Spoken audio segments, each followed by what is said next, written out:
The nurse who helped save thousands of lives was secretly the one ending them. For 12 years, Jennifer Mitchell worked the night shift at Riverside Medical Center, earning praise from families whose loved ones survived critical emergencies under her care. But what investigators discovered in her locker made seasoned detectives physically sick: syringes filled with insulin, potassium chloride, and a handwritten list of patients with their predicted time of death. She had been playing God with people's lives, deciding who lived and who died, all while accepting tearful thanks from families who believed she was their guardian angel. They thought they'd get away with the perfect crime: murder disguised as mercy, death hidden behind healing. But when the truth emerged, it revealed a betrayal so twisted that it destroyed everything people believed about trust, medicine, and the very concept of care itself. Jennifer Mitchell was everything you'd want in a nurse.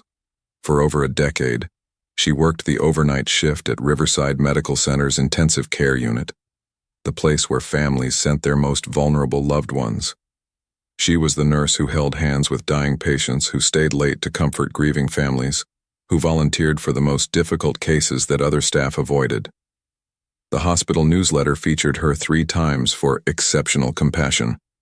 Patients' families wrote letters praising her gentle care during their darkest hours. But here's what makes this story so terrifying. Can you spot the warning sign that everyone missed? Jennifer always worked alone during the night shift, when fewer staff members were around to witness what happened behind closed doors. She specifically requested to work with the sickest patients, those who were expected to die anyway. What everyone saw as dedication was actually opportunity. Dr. Carolyn Williams, the ICU director, trusted Jennifer completely. She had this incredible ability to sense when patients were declining, Dr. Williams would later testify. She'd call me at home and say, "You need to come in. Mrs. Johnson isn't going to make it through the night." And she was always right. We thought she had some kind of sixth sense about death. The truth was far more sinister. Jennifer didn't predict death. She scheduled it.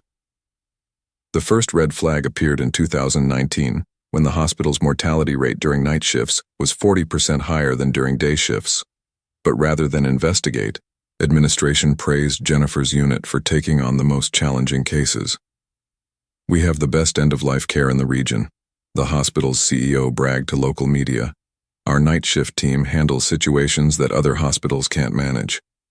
What would you have done if you worked there? Would you have questioned why so many patients died on Jennifer's shifts? Would you have wondered why she always seemed to know exactly when someone would pass away? Would you have asked why she volunteered for every difficult case?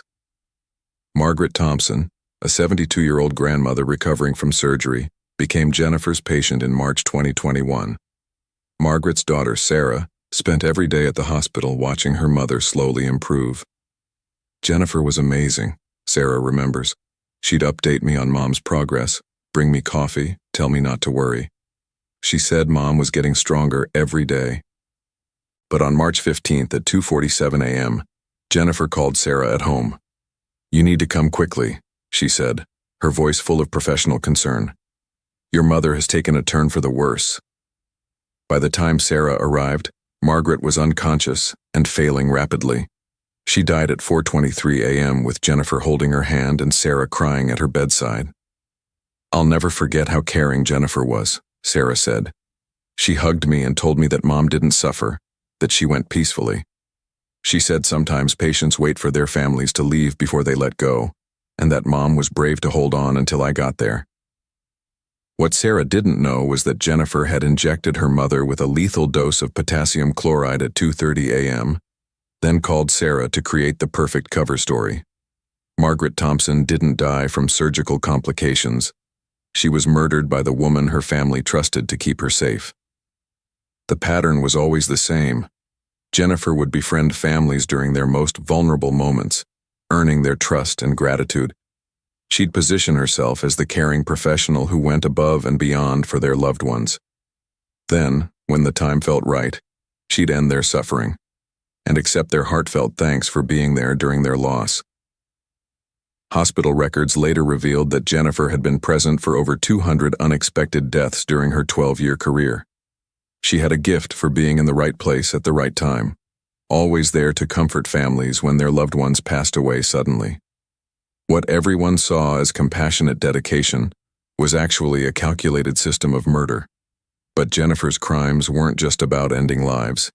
They were about the psychological satisfaction of being praised for her compassion while committing the ultimate betrayal. She collected thank you cards from families, kept newspaper clippings of obituaries for patients she'd killed, and even attended several funerals where she was praised as a guardian angel who had eased their loved one's passing. The most disturbing part? She genuinely believed she was helping people. In her mind, she was ending suffering, providing peaceful deaths, and sparing families from prolonged grief. She had convinced herself that murder was mercy, that she was performing a service that others were too weak to provide. Dr. Robert Carver, a cardiologist who worked closely with Jennifer, noticed something strange but couldn't quite put his finger on it. She always seemed to know when patients were going to die, he said. She'd make comments like, "I don't think Mr. Miller will be with us much longer," and then he'd pass away that night. We thought she was just very experienced, very intuitive about end-of-life care. The hospital's quality assurance team reviewed Jennifer's cases multiple times but found nothing suspicious. Her patients were all critically ill, their deaths were medically explainable, and her care was consistently praised by families and colleagues.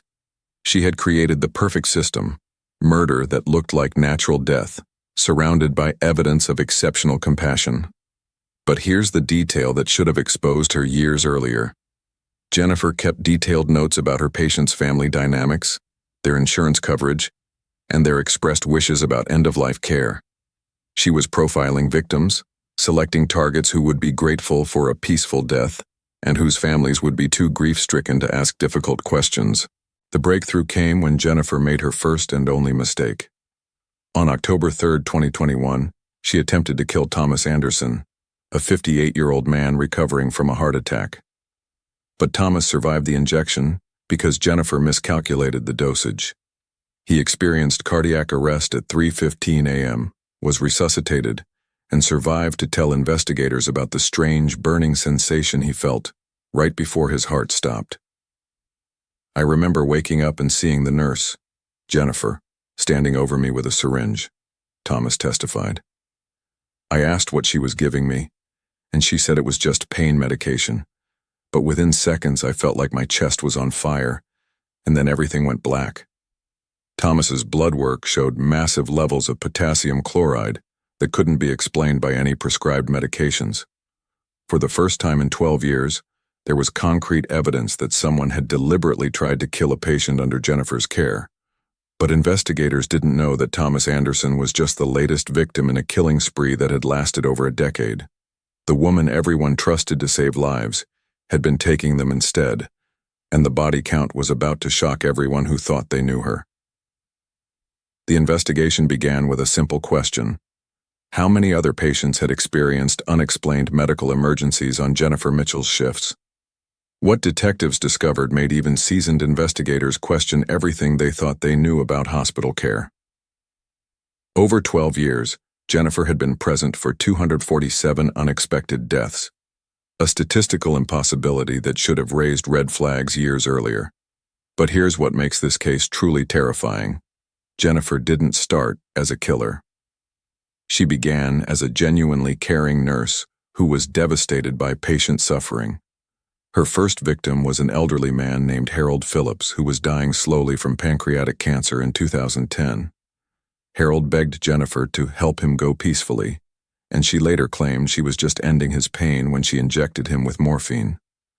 "I couldn't stand watching him suffer," Jennifer told investigators. His family was exhausted, he was in agony, and the doctors weren't doing anything to help. I thought I was being merciful. But mercy quickly became murder. Jennifer discovered that she enjoyed the power of deciding who lived and who died. She began selecting patients not based on their suffering, but on her own twisted criteria. She targeted elderly patients with good insurance coverage, people whose families would be grateful for peaceful deaths, and those whose medical conditions would make murder easy to disguise. The systematic nature of her crimes was revealed through hospital records that investigators spent months analyzing. Jennifer had developed a methodical approach to killing that made detection nearly impossible. She would spend weeks befriending families, earning their trust, and positioning herself as their loved one's primary caregiver. Then she would choose the perfect moment to strike, always during quiet night shifts when fewer staff members were present. Her weapons of choice were common hospital medications that would cause cardiac arrest but break down quickly in the body. Potassium chloride was her favorite because it caused heart failure that looked natural in elderly patients. She also used insulin to cause fatal blood sugar crashes and high doses of morphine to stop breathing in patients who were already on pain medication. What makes this even more disturbing is how Jennifer manipulated the families of her victims. She would call them at home during night shifts, claiming their loved one had taken a turn for the worse, and encouraging them to come say goodbye. This created the perfect cover story. Families who rushed to the hospital would find their loved one dying naturally, with Jennifer providing compassionate care. Sarah Thompson, whose mother Margaret was murdered by Jennifer, described the manipulation. "She made me feel like I was part of something special, like she was letting me into this sacred space where people die peacefully. She'd tell me stories about other families she'd helped, how she'd made their loved ones comfortable in their final moments. I felt privileged to have her caring for my mother." The psychological profile of Jennifer Mitchell reveals a woman who fed on the gratitude of grieving families. She kept a collection of thank you cards from victims' families, newspaper clippings of obituaries, and even photographs from funerals she attended. She had turned murder into a source of emotional validation, creating a twisted cycle where killing brought her praise and admiration. Dr. Michael Cox, a forensic psychiatrist who evaluated Jennifer, explained her mindset. She had created a fantasy where she was a merciful angel of death, ending suffering and providing comfort to families. But the reality was that she was a serial killer who had weaponized compassion to commit murder. She selected victims based on her own needs for validation, not their medical conditions. The hospital's failure to detect Jennifer's crimes reveals systematic problems that enabled her killing spree. The night shift mortality rate was 40% higher than day shifts, but this was attributed to sicker patients being admitted during off hours. Jennifer's presence at so many deaths was seen as dedication rather than evidence of murder. Quality assurance reviews consistently praised her compassionate care, without questioning the statistical anomaly of her cases. But here's the most chilling detail. Jennifer had been teaching other nurses her techniques for providing end-of-life care. She conducted training sessions on comfort care and peaceful death that were actually tutorials on how to commit undetectable murder. 3 other nurses at Riverside Medical Center were investigated for suspicious deaths after Jennifer's arrest, though none were ultimately charged. The victims Jennifer selected tell a disturbing story about how she chose targets. She preferred elderly patients with grown children who lived far away, making it less likely that families would be present during night shifts. She targeted people with terminal diagnoses who were expected to die anyway, knowing that their deaths would be accepted as natural. She avoided patients with young children or spouses who might ask difficult questions about sudden declines. Court documents revealed that Jennifer kept detailed files on potential victims, including information about their families, their insurance coverage, and their stated wishes about end-of-life care. She was essentially profiling people for murder, selecting targets who would generate the maximum gratitude for her compassionate care. The timeline of her crimes shows a disturbing escalation. In her first 5 years, Jennifer killed approximately 15 patients per year. But by 2020, she was murdering nearly 40 people annually. The COVID-19 pandemic provided perfect cover for increased deaths, and Jennifer took advantage of restricted hospital visits to kill without witnesses. What would you have done if you'd been a coworker who noticed these patterns? Would you have questioned why so many patients died on Jennifer's shifts? Would you have wondered why she always volunteered for the most terminal cases? Would you have asked why families were so grateful for her care during their losses? The investigation revealed that several staff members had noticed Jennifer's unusual relationship with death, but dismissed their concerns. Nurse Amanda Foster later testified, "I remember thinking it was strange how often Jennifer's patients died, but she always had explanations. She'd say they were sicker than they appeared or that families had asked for comfort care. She was so confident and compassionate that I never questioned her judgment. The medical examiner's office had to exhume 47 bodies to test for evidence of murder. In 23 cases, they found lethal levels of potassium chloride, insulin, or morphine that couldn't be explained by prescribed treatments. These weren't mercy killings. They were calculated murders designed to feed Jennifer's need for validation and control. But the most devastating revelation came from Jennifer's own journals, discovered in her home after her arrest. She had been keeping detailed records of her kills, including the victims' names, their families' reactions, and her own feelings about each murder.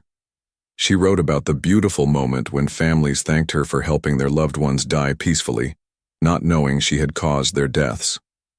One entry from 2020 read, "Mrs. Garcia's daughter hugged me and said I was an angel. She said her mother looked peaceful, that she was grateful I was there at the end. If only she knew how much I helped her mother find that peace. Some people are too weak to make the hard choices, but I'm strong enough to do what needs to be done." The psychological evaluation revealed that Jennifer had developed a God complex, believing she had the right to decide who lived and who died. She genuinely thought she was providing a service, ending suffering and sparing families from prolonged grief. In her twisted worldview, murder was mercy, and she was performing a noble duty that others were too cowardly to handle. The families of her victims described feeling utterly betrayed when they learned the truth.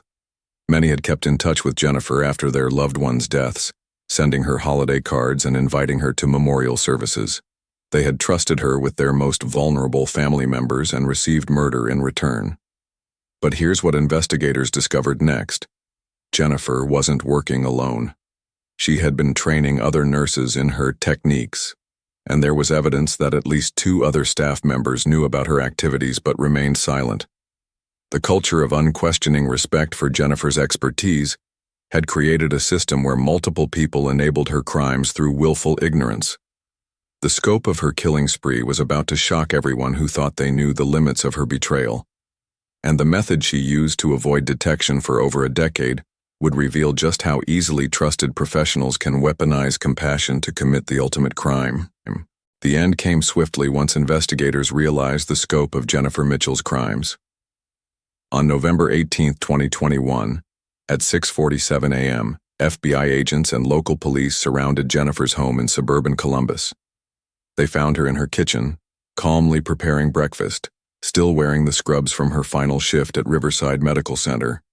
When they told her she was under arrest for murder, she reportedly smiled and said, "I was wondering when you'd figure it out." The arrest warrant was devastating in its scope. Jennifer Mitchell was charged with 47 counts of first-degree murder, 12 counts of attempted murder, and conspiracy to commit murder. The charges covered a 12-year period during which she had systematically killed patients under her care, turning one of the most trusted professions into a weapon of betrayal. The trial began on March 15, 2022, in Franklin County Common Pleas Court.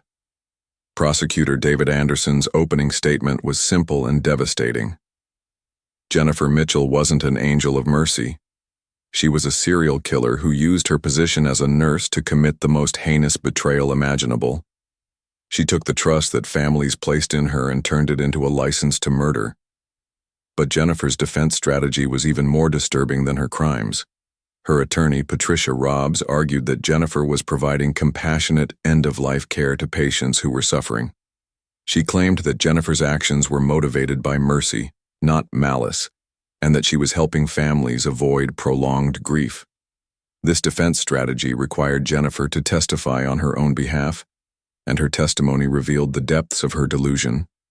She spoke about her victims as if they were willing participants in their own murders, claiming that they had asked her to help them die peacefully. She described the gratitude of families as validation that she had done the right thing. "I was helping people," Jennifer testified. "These families were watching their loved ones suffer, and I provided them with peaceful deaths. I gave them closure and comfort during the most difficult time of their lives. How is that murder?" The prosecution's response was swift and merciless. They presented evidence of Jennifer's victim selection process, showing how she had profiled patients based on their family dynamics and insurance coverage. They revealed her journals, which documented her crimes with disturbing pride. They played recordings of phone calls where Jennifer had lied to families about their loved ones' conditions. The most damaging testimony came from Thomas Anderson, the only patient who survived Jennifer's murder attempt. He described waking up to find Jennifer standing over him with a syringe, the burning sensation in his chest and his realization that someone had tried to kill him. His survival provided the concrete evidence needed to prove Jennifer's intent to murder. The families of Jennifer's victims filled the courtroom during victim impact statements. Sarah Thompson, whose mother Margaret was murdered, spoke directly to Jennifer. "You stole my mother's life, and then accepted my gratitude for being there when she died. You hugged me while I cried, knowing that you were the reason I was crying. You are the most evil person I have ever encountered." The medical examiner's testimony was particularly damning. Dr. Lisa Martinez had exhumed 47 bodies and found evidence of murder in 23 cases. She explained how Jennifer had used hospital medications to cause cardiac arrest, respiratory failure, and other conditions that would appear natural in elderly patients. The systematic nature of the killings was undeniable. Hospital Administrator Robert Carver testified about the institution's failure to detect Jennifer's crimes.